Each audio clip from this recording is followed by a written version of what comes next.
Hello everyone, this is Daniel from Checkmate Fusion, here to go over my deck profile. I ran Boujack at the most recent LA Regional, I believe it was on October 4th, in which I took another win there, which is awesome. I'm super excited about it. I didn't make a ton of changes between the last tournament, but I made a couple here that I just wanted to, if it felt like it was worth going over again here. So the core package is all staying the same here. Other than now, I'm down to 4 turn 1 plays with Pilaf, and also 4 Bojack the Evildoer. I just don't want to be caught in a position without this guy. He can be just really clutch removal defensively. So just put him back up to 4. I'm no longer running the Beto draw one that can become double strike. With how fast decks are nowadays, I just want like the best possible 50 cards in my deck. And while that card is a nice consistency piece, I don't think it's that great of a card overall. So the main card that was substituted for those was this Isekai.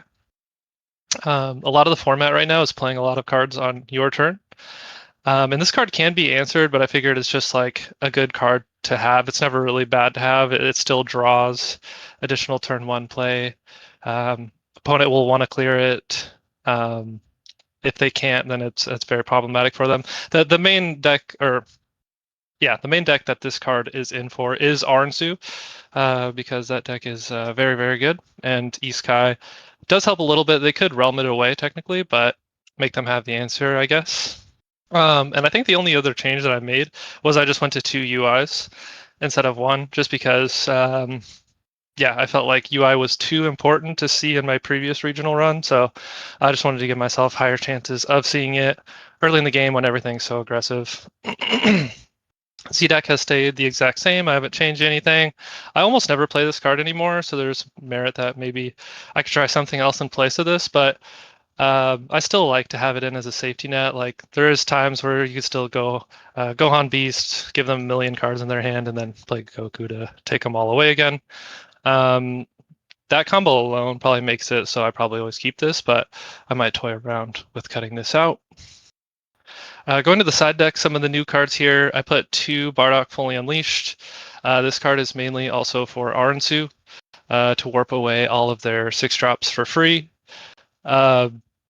This card did help me a lot in one of my Aransu matchups. So I planned this was specifically for Aransu, although it's still good versus other decks like maybe Nova if anyone's playing it, or Gamma. Card is still just a really good overall.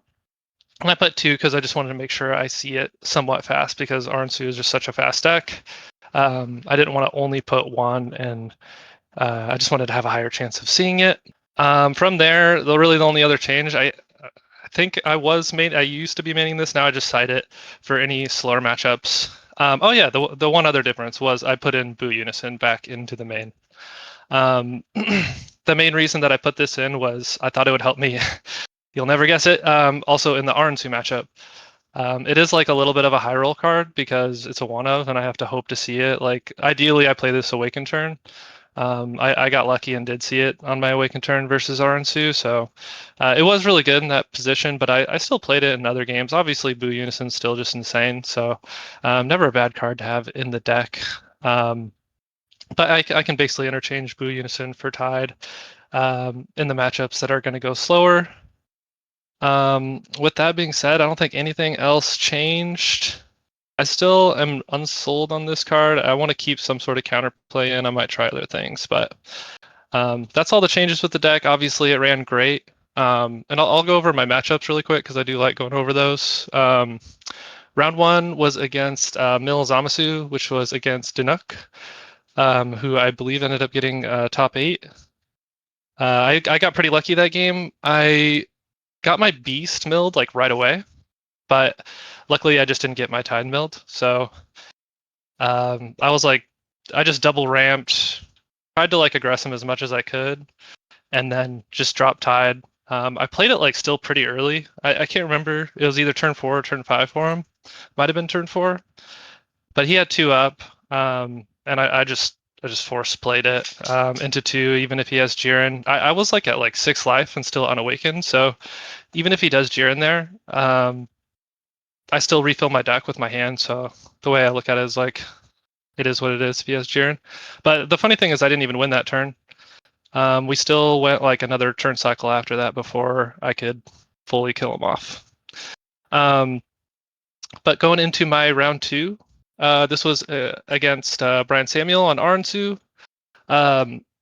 Barely got that match. I'm still surprised I honestly made it out of that. He quotes me 2 turns in a row.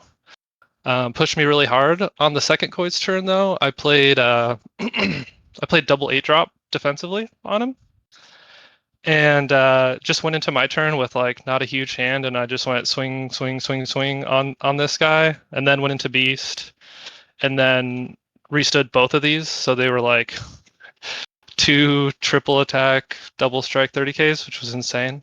And it was just too much gas. And then round 3, this was against Tien, which can be a pretty tough matchup sometimes for me, but I think I was seeing pretty okay that game. Oh yeah, I think he like forgot about Pilaf early. I had played Pilaf and he just, I don't know, he just forgot to combo 2, and so I denied it, and it slowed him down a turn, which was that's what kind of felt like the decision, or I mean, what turned the game in my favor. But also on turn 4 he tapped out, and I had beast, and if you tap out into beast, you're probably just dead. Especially as green, because then you can't dormant either. So round 4, this was against Android 21, which is a very tough matchup for me. I was basically just like trying to aggress them the whole game, and they just sit on me and clear board the whole game, which like it's very hard to kill them. I did have like a swing for lethal that he got out with 0 cards in hand. But I was still at like such high life that's why I just went for it. Unfortunately, this game did come down to time, but I was able to. I just happened to have more life at the end of time.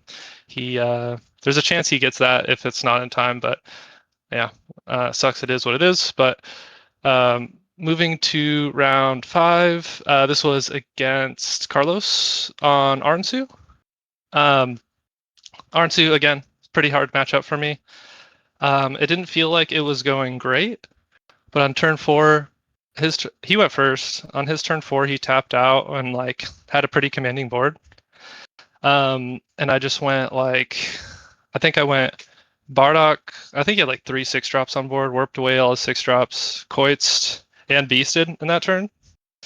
And yeah, he just wasn't able to defend that. That was just like such like an insane swingy turn.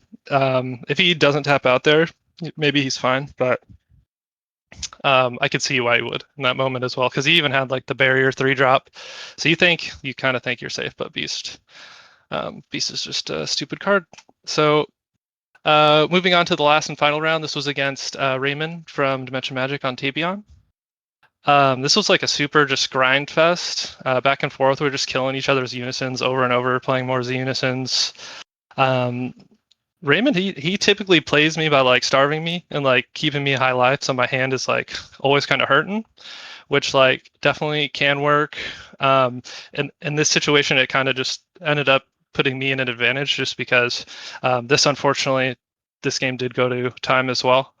We are getting to turns like 7 and 8, to be fair. So, time's gonna happen.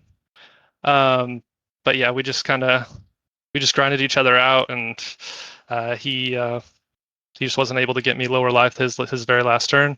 So that's how I got the win. Obviously, like I never like winning via time, but it does happen here and there. And yeah, that was the tournament. I do have some changes that I still think I like to make before moving into Nats. I'm not sure if I'll be using this yet, but if I can't find anything better, I'll probably still be on Boujack. And yeah, it was a great, super fun tournament. Had a great time. As always, super fun matchups. Yeah, another one that I'll always remember. Right? Going to back is like super cool. Getting that first regional win a couple weeks ago into this one feels great. the deck's working great. The time I put in to make this as good as possible has paid off. So that's just been awesome and super fun. So I guess I will go ahead and move on to my shout outs. Going over shout outs, as always, shout out all the AZ boys. We showed up with a group of people as always. We had plenty of us still do really well, so that's awesome. As always, shout out to the team, Checkmate Fusion. Yeah, super awesome being on board and having you guys as resources to bounce ideas off. So always appreciate that. And then last shout out, I want to shout out you, David. Thank you for making and editing these videos. We appreciate you. Put a lot of time into that, so you're awesome for that. So that's all I got, and I'll see you guys at the next one.